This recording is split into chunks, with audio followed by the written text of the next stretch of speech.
Hey everybody, thanks for tuning in again today to your favorite podcast, You're Free to Go.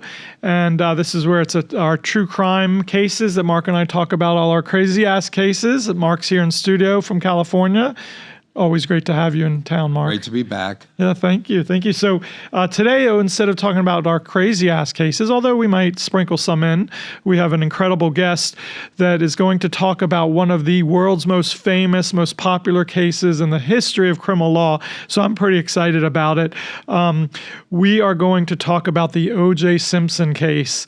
It was one of the biggest cases, 30 years later, 35 years later, people are still talking about it. I think it's still the Mac Daddy of all criminal cases. Yes, it is. In the U.S. I agree with you. The whole world watched it. Yes. I was in law school when the case just broke, and the police were chasing at a slow speed O.J. and his white Bronco. I was literally in law school. I was studying for class or whatever, and everyone was mesmerized. They were glued to the TV watching it. I'll never forget. So that was around 92, I think, 91, 92. So it's a long time ago, but it's still to this day a popular. Talk about 94, 94. A friend of mine was a car park at Shutters, which is a hotel in right on the beach in Santa Monica.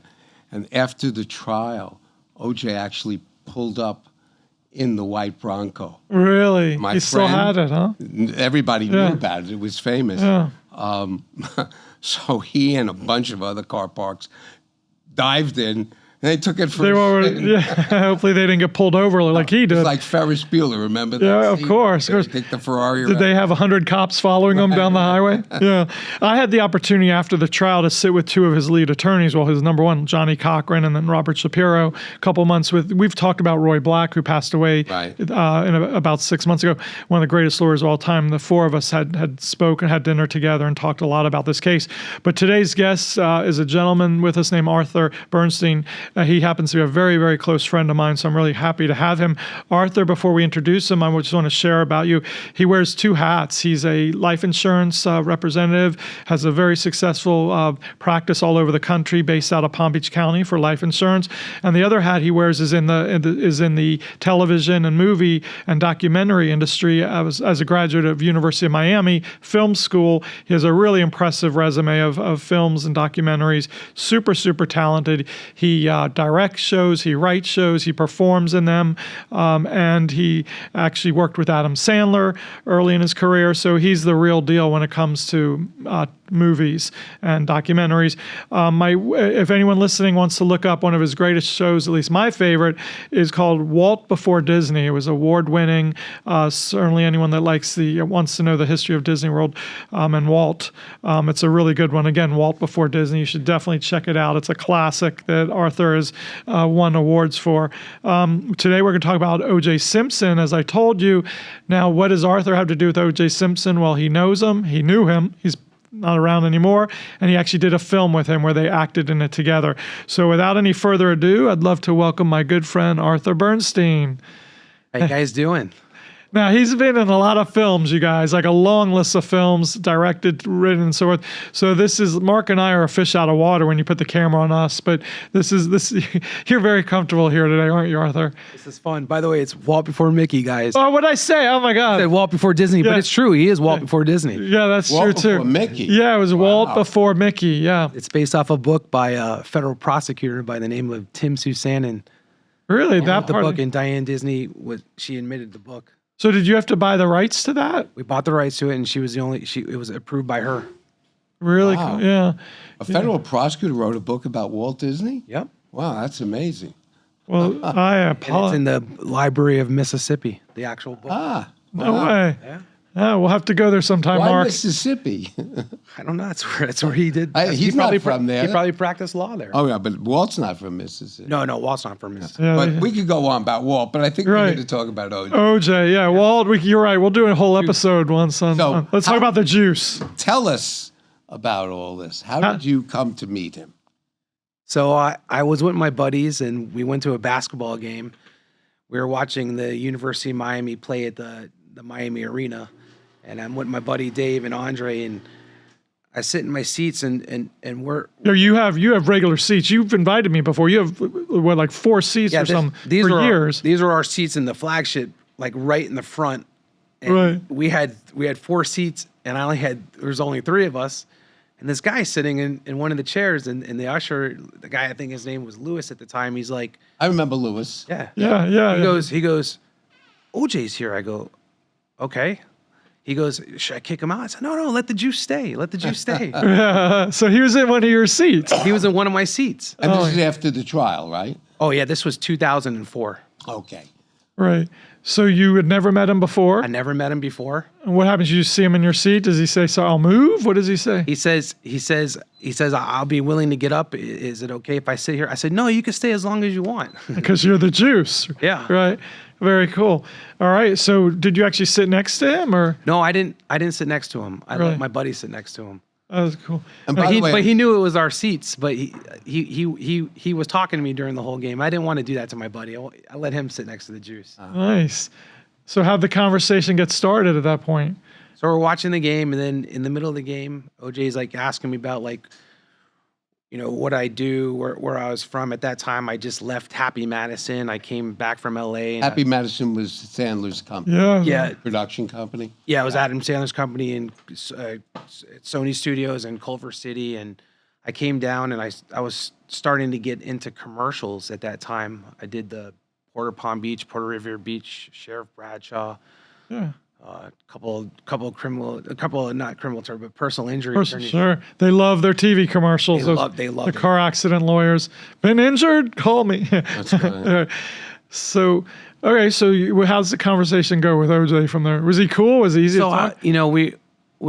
we didn't bring up anything about his situation. Right. Right. We were just talking about football and sports, but OJ was enamored at that time with a lot of women. Okay. And I was friends with this one girl, and she was like Asian, and OJ kept asking me about her. He's like, "Who's that girl? Who's that girl?" Oh, I was said, she there? She was at the game, but not sitting with us. Oh, okay. Yeah. And all OJ wanted to do was like talk to all these girls. It was crazy. Wow. Yeah, I always heard after the murder case, he had no problem dating. Sometimes you think even though he was found not guilty, that he was charged with murder. A lot of people believe to this day that he did murder him, but I always heard he had no problem getting dates, which is, yeah. Was this after his second case? Because he had 3 cases all total. He had the famous case, then he had a case here in Broward County that I think he was found not guilty or I think that was afterwards. Okay. Yeah. But then he had the one in Las Vegas, That he which was he actually convicted did, of and wound up doing time. did Yeah, time. and that He was did a way afterwards. sentence that arguably was greater than he should have gotten for that particular crime. Absolutely. Yeah, that was weird. Yeah. Well, we could do a topic one day and a whole episode on maybe, judges are human. Right. And even though he was only being sentenced on that crime, the judge probably thought he was guilty in the murder case and added time to it because of that, which isn't, Which is crazy. 'cause right. Not legally I appropriate. don't really know if he actually did it. Well, he was found not guilty. Right, he was proven not guilty. Well, Everybody has these assumptions that he's guilty. So I opened the show saying I knew Johnny Cochran and Robert Shapiro, 2 of his main lawyers, and met with them shortly after the trial. I have their opinion on it, but out of respect for them, you're not gonna- I'm not going to tell you what they thought. But they knew the truth, and very interesting conversation I had with them. But I respect those guys too much to disclose what they shared with me. So he was interested in these girls. Yeah. So what happened then? So we were watching the game, and I was telling my buddy Dave, I'm like, maybe I should ask him if he wants to be in my movie. And Dave's like, yeah, why not? So I'm like, hey, OJ, you want to be in my movie? He goes, sure. He goes, what am I doing? I made it up on the spot. I go, you're going to play the jealous boyfriend, and you're going to beat me up. He goes, okay. So now Serious? now in my mind, This was a movie you hadn't planned? I did not plan it. This was right on the spot. Oh, my God. That's classic. And he said yes. I got a camera crew the next day to film it, but I was going to tell you what was going through my mind. Here I got the guy that he's the lead actor in Naked Gun. He's been in all. Yeah, he was super famous. He was in a movie that I always loved. Capricorn 1. Yes. Yeah. Great movie with Sam Waterston and Brolin. James Brolin, the father of my professor from University of Miami produced that movie. really a great movie. Paul Lazarus III. Yeah, that was a Shout very out big to movie. Paul. Yeah. That's the guy. You got that in there. Good. Yeah. Good. Good. Paul did also on Golden Pond. Very, Oh, what a great movie. Yeah. and Turning this into a movie. Yeah. You know, Podcast. when we did our very first 10-minute intro about what we were going to launch this podcast, I actually said on that podcast, we're going to even do, talk about movies like my cousin Vinny and this and that. And people kind of laughed at me, but it really does play well into our true crime. Absolutely. it's a great movie. So anyway, you made up this thing On the spot. On the spot, I called my camera guy. I said, "Hey, I got OJ," and he was all excited. My camera You guy. didn't even have a script. Oh, you don't need a script to make a movie. If you have great actors, I mean, you could either improv it or you could write it up. It doesn't matter. Right. Okay. So you literally do it the next day? We did it the next day because Right. You don't want to lose I have him. the star. Yeah. I'm gonna tell him, hey, let's wait a week. No, Right. you got to get it going. Right. I do want to say that for a lot of people listen to podcasts, but a lot of people watch it as well on YouTube. We are going to drop a little clip of the scene that you're going to talk about in a second. We'll drop it into the YouTube so people can watch it. Oh, great. Yeah. And some articles I know So about you- I was a your lot younger then. So you grabbed the crew. So I grabbed the crew. We went to where the Mutiny Hotel in Coconut Grove. Oh, I remember that. Right on Bayshore Drive. I kept calling OJ. We were waiting 5 hours for him. I guess he was busy with some female companion. And Wait. You're saying you had to wait 5 hours because he was doing whatever doing whatever. Wow. That was very patient of you. Well, My whole crew was like, "Are you really? Is he really coming?" I go, "Yeah, he's real. He's for real." Wow. When he came, did he have the woman with him or no? No, he came with his buddy Devon came with him. Got it. Okay. At that moment, does he know what the scene is? Other than you saying, does he know much? He didn't know much. He just knew his job was to confront me and punch me out. In fact, we filmed this film backwards. That was the first scene we filmed, and we made a whole movie right. Well, we punched you out. Yeah, tell it. Okay, so Did he actually hit you?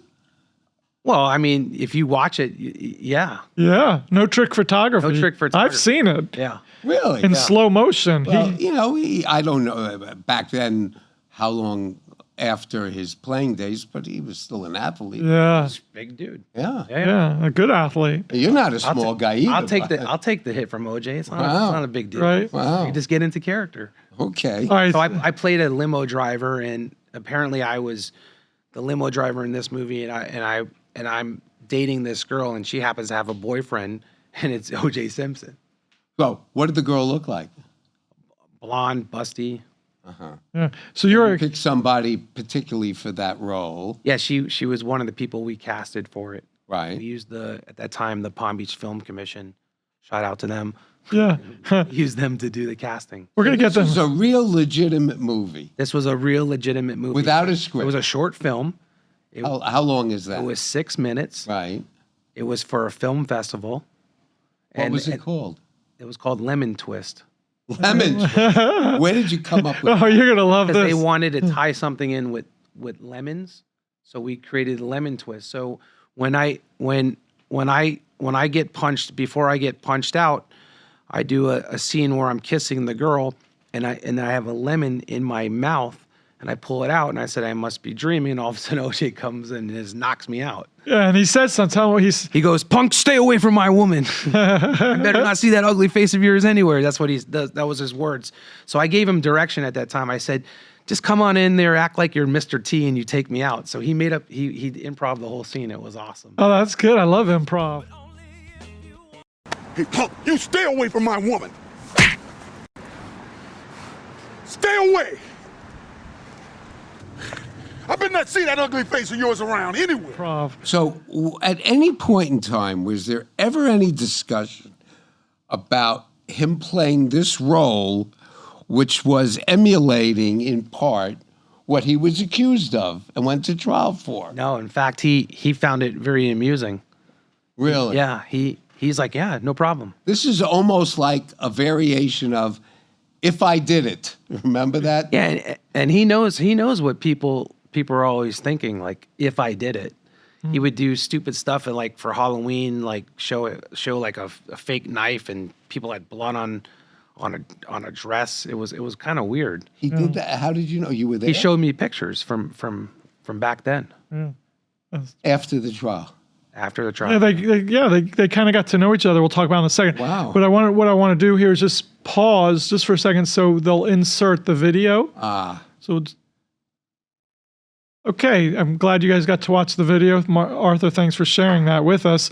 Fascinating. Yeah. So how did the relationship continued? And I know there were a bunch of articles written about this. You know, your show. USA Today reached out. They did an article like what happens when OJ comes back to work. This was after the arrest, I guess, from Vegas. Right. When he was having that issue, and then I guess he moved to Vegas, and they started reaching out to me because I did that movie, and then the son reached out to me after he passed away. So they want to know if he did it or not. Well, let me ask you this: the movie that you shot, what'd you do with it? You showed it at a film festival? So at that time, I was really adamant about film, but my father wanted me to go into the insurance business. And my father at that time, because I helped him, he picked up Trump's business. We saved him $5.5 million on his premiums, and I had a chance to sell that short film to TMZ for $75,000. At that time, as a young kid, I think I was like 21, 22. That's a lot of money, but in my head, I didn't want to disrupt my father's situation with Trump because I know Trump had feeling, Trump knew OJ, but I don't think he wanted to associate himself with OJ at that time because of with his memberships. So what happened to the movie after it was sold to TMZ? I didn't sell it to TMZ. Oh, you didn't? No, I shelved it. You shelved it? Yeah. Did you actually show it at the? I showed it at the film festival. Everybody saw it. Yeah. It's been on like IMDb. It's been on Google. Okay. But I didn't. So Bring it to theoretically, market. you could turn around and try to get it aired, distributed, or whatever, right? Sure. Yeah. Why haven't you? I've been focused on other Oh. projects. But it's a very curious piece Right. of both art, culture, and crime Yeah. combined. Yeah. Wow. Well, so amazing. So it's what's also interesting that his son, those years later, because he died another 10 years later or so, right? That I his almost son, killed him. That's the difference. Oh yeah, share yours, and I want to hear how I'm the. driving. This is after the second trial. I think he was acquitted here. I think Yale Gallanter, shout out to him, got him acquitted in a case here it was in Broward. Well, yeah, that's correct. Yeah. This was before the Vegas debacle. Like 06, 07, right? I don't remember the year for sure, but I was driving down with my ex-wife, my wife at the time. I forget the name of the road in Coconut Grove, right in the center of town. And I was talking to her, and I turned. Apparently, there was a stop sign, but I didn't see it, and it was a crosswalk. And all of a sudden, she lets out this scream. Oh. This blood-curdling scream. And I immediately reacted. I hit the brake. I didn't even see. And it was OJ crossing the street in front of me. Oh, man. And one of the reasons I knew, it was clearly OJ. He was very distinct looking, right? You would have been in the Herald. And at the time, I know his knees or whatever, something was fair. He was not walking.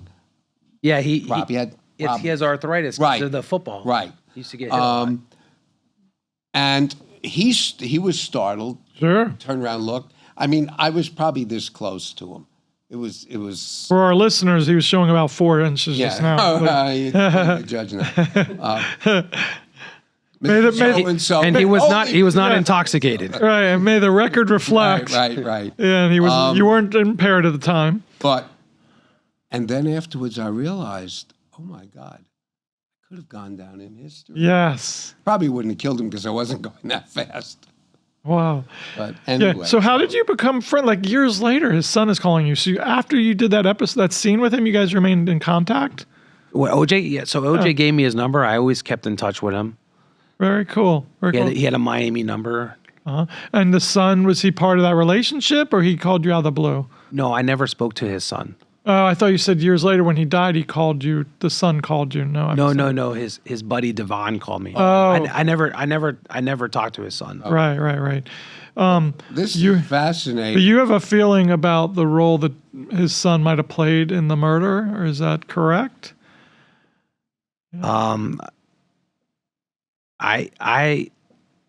I don't know. I don't know if his son was involved, but I've been reached out by people asking me to do a documentary on it. I turned it down because I don't. OJ did me a favor being in my Right. movie, and I felt very uncomfortable about putting his son out there. But I can tell you this, since you brought up, the drive, in the Bronco.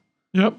I mean, my opinion of that is you have OJ driving and he's telling the whole world, and this is during the 1995 Knicks versus Houston Rockets series. Right. And everybody's glued to the TV, and then we see the white Bronco, and all we hear is, OJ's going to kill himself. OJ's going to kill himself.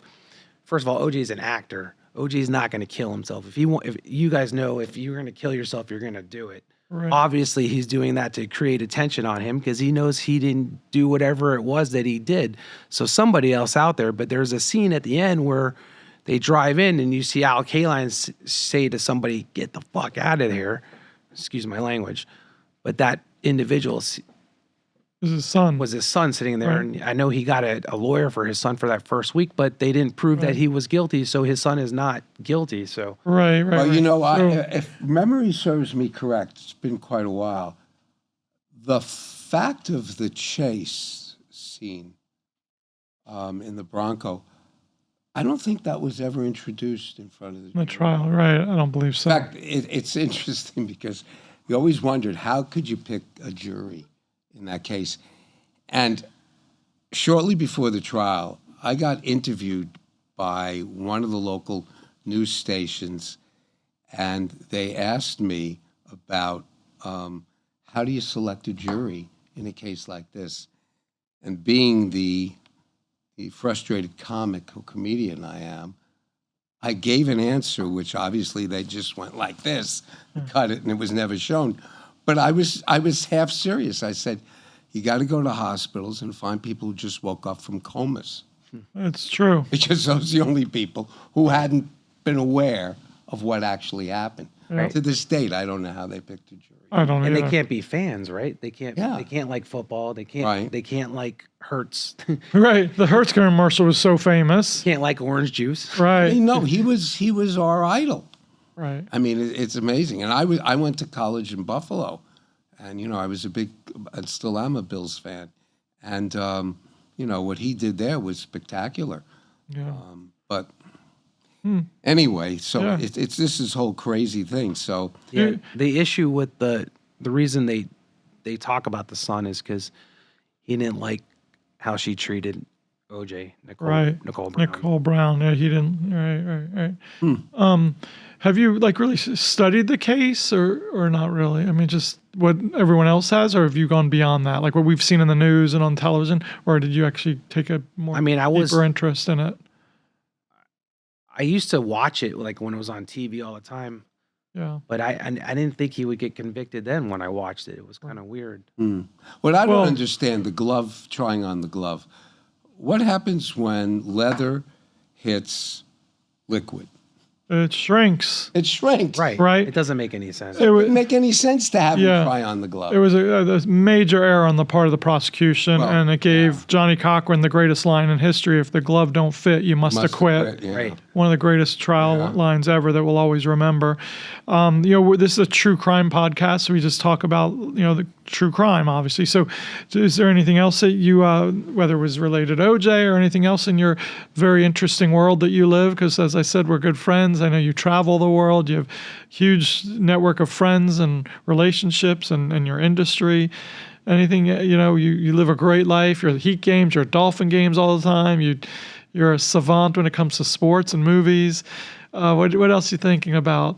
What's your favorite movie that involves crime? I mentioned My Cousin Vinny, but what's your favorite? I always like American Gangster. Oh, that's a classic. Is that Denzel? That's Denzel and Russell Crowe. That's right. That is the story of Frank Lucas, who then his protege in that movie, played by Cuba Gooding? Jr., Yeah.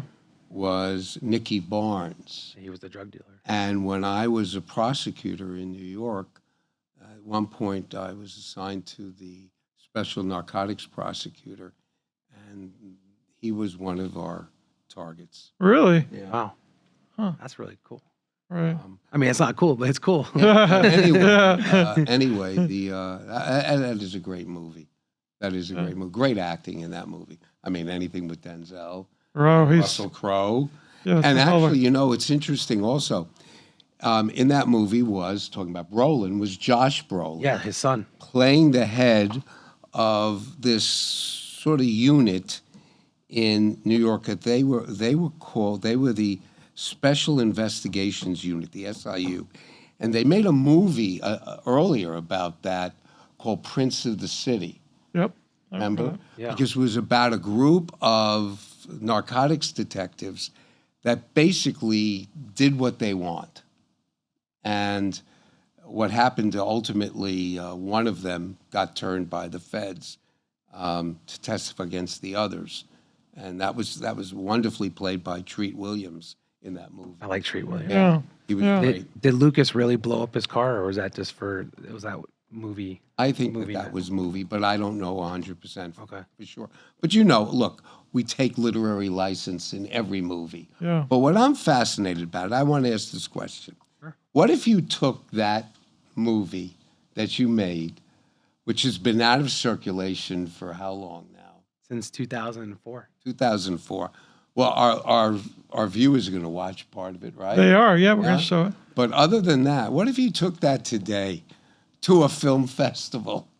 Yeah. I mean, it would have to go to like a specific film festival because it's a short film versus a full Right. feature. Right. I mean, at the time, I wanted to make a full feature out of it at that time because I had OJ in it, Yep. Yeah. and he's been in a lot of movies, and he is good for distribution. Yeah. But I'd have to do it like that movie Game of Death with Bruce Lee, where you just make a whole fake story around it. Right. You know, like the reason I say that because when Game of Death was filmed, they filmed the martial arts scenes in 1973. They had 18 minutes of full footage of Bruce Lee, and then they made a whole fake movie with real actors, and they brought in all the people. They brought back Kareem. Oh, wow. They made a whole fake story. That always Awesome. reminds me of one Yeah. of my favorite movies, which is Bowfinger, Oh, I love Bowfinger. which they filmed Steve Martin. a fake movie or a movie around a real character in that. Yeah, And yeah, yeah. Eddie Murphy played two roles in was that. great. Yeah, that was great. well, we're turning you're- this into a movie. It is. We're critics now. We are gonna. We'll drop one of your articles because we got a lot of media attention, as I said earlier. We'll drop at least one of your articles about this film with OJ and how so just to validate everything you're sharing with us today.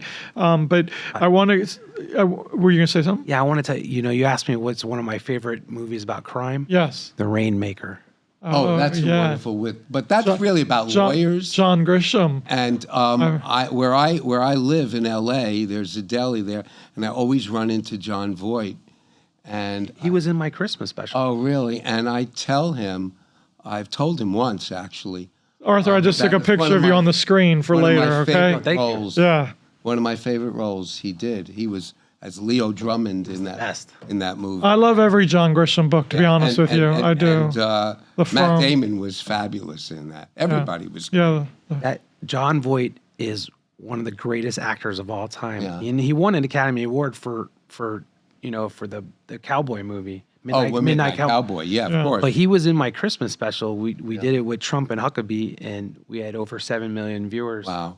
Well, Isn't it Angelina Jolie, his daughter? Yeah. Yeah. John Voight. Yeah. What's yeah. interesting is a lot of people don't. I mean, he's been in a million roles, but one of the roles he had that was really quite amazing and so different than everything he did. Played Howard Cosell. Oh yeah, Yeah. John Voight was great. Howard Cosell, and he was Right. great. he's awesome. Yep. That was the Ali movie. Right? Yeah, The yeah. movie. Yeah, it Right? was. The only person who does co-sell better than him was Billy Crystal, Oh, Billy's. Billy Yeah, Crystal's right. and does Ali too. Right. I like Bill. Boy was in Mission Impossible, right? He's been in those. He's a great actor. So since we are a true crime podcast, what about in the world of life insurance? What are there crimes that you've seen in that, or are there scams Yeah, there's that go scams. on? We like when we do underwriting for life insurance, we see doctors change codes and they try to collect money from the insurance companies. Oh, Like somebody said we were like doing a life insurance exam and somebody had it said they had a kidney disorder and Yeah. instead of a kidney infection, it's like a whole big difference. really? Oh. Have you ever seen anyone? Obviously, we for attorney-client privilege and obviously professional confidentiality in your field, we don't ever share names unless it's a famous case that was in the news. So, without sharing any names, have you ever seen someone where the insurance, they filed a claim and insurance actually filed criminal charges against them? I have not personally seen it. My father has seen it. Yeah. Wow. Yeah. So you hear about it in the industry. Yes. Yeah. Did your dad have to testify or get involved at all? He testifies all the time. Really? Oh, well, wow. That's So If you ever need him as a witness, he's okay. All right, Mark. He's an I'm going to make a note right now. so do you have any intent of getting back into the movie industry? I still dabble in it. I've done a lot of movies. I did Walt Before Mickey, Swing State, Brawler, Leo and the Shark, A New Life. I have a lot of projects in New York. What you said, Leona Shark? Yeah, it was a crime thriller. Oh, okay. Yeah. I thought they may be about Leona Hemsley. But Brawler was about Chuck Wepner. He fought Muhammad Ali. Oh, yeah, I remember that. In fact, Chuck Wepner at the end of that fight looked like Rocky at the end of the first Rocky. Of the real movie, yeah. In fact, he sued Stallone. Really? Yeah, because when he was in the movie Rocky II, Stallone, he lived in Bayonne because he was the Bayonne bleeder. Stallone would always call him all the time and talk to him and ask him to be in his movie. But then while he was doing it, Rocky is actually based off Chuck Wepner. Yeah. So that fight off of Rocky was based off Chuck when he fought a bear. Chuck fought a bear in the movie. He fights Andre. How he fights Thunder Lips. Yes. Who's portrayed, but it's supposed to be Andre the Giant. Hulk Hogan, Andre Chuck Wepner fought Andre the Giant. Then all of a sudden, he sued Stallone for over $20 million, and he actually won. And then when Creed came out, Rocky had cancer. Theoretically, Chuck Wepner had cancer. Oh. And I love Stallone. I mean, Stallone's my favorite, but That's so interesting. Did you like Tulsa King?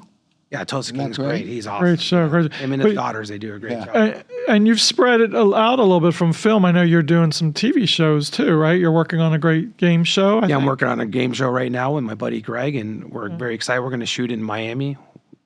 Are you allowed? Is it too confidential at this stage to say what it's about? Yeah, you probably don't want to because someone may take the idea. I get it.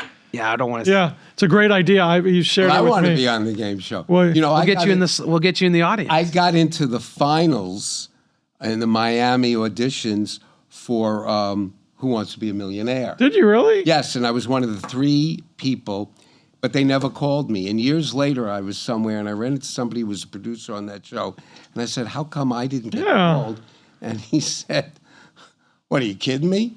Middle-aged white guy? I mean, not good for ratings. The demographics were not right. But you would have knew the answers. What? You would have knew the answers. Nah, I probably wouldn't. I would have froze. Yeah. I would have froze for sure. Yeah, no, I have a friend that was on, they came when I was at Tulane, they came to do Wheel of Fortune. Yeah. And they interviewed my friend and my fraternity got picked.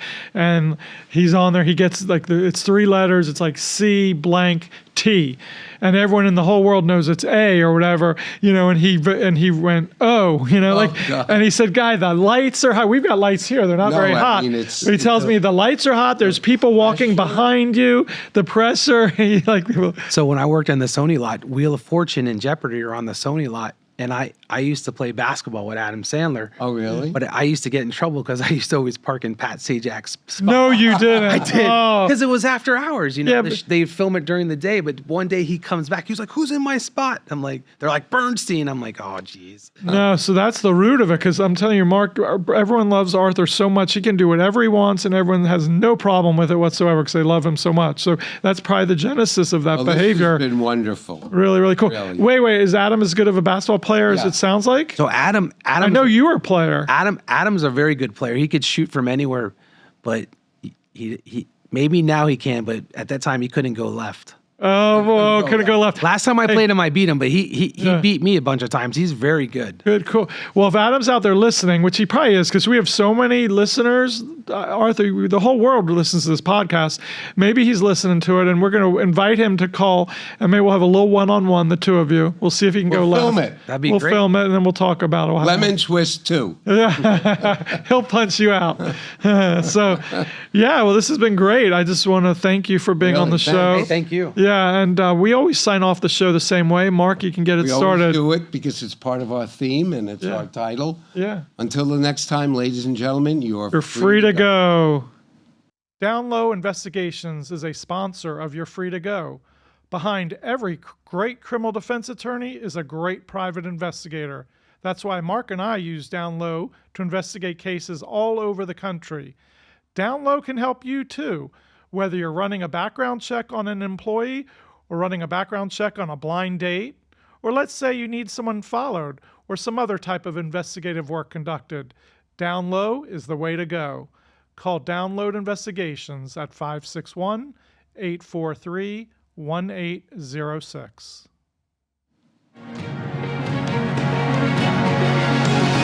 Everything expressed and discussed in this episode are the opinions and experiences of attorneys Guy Fronstin and Mark Nurik and their guests.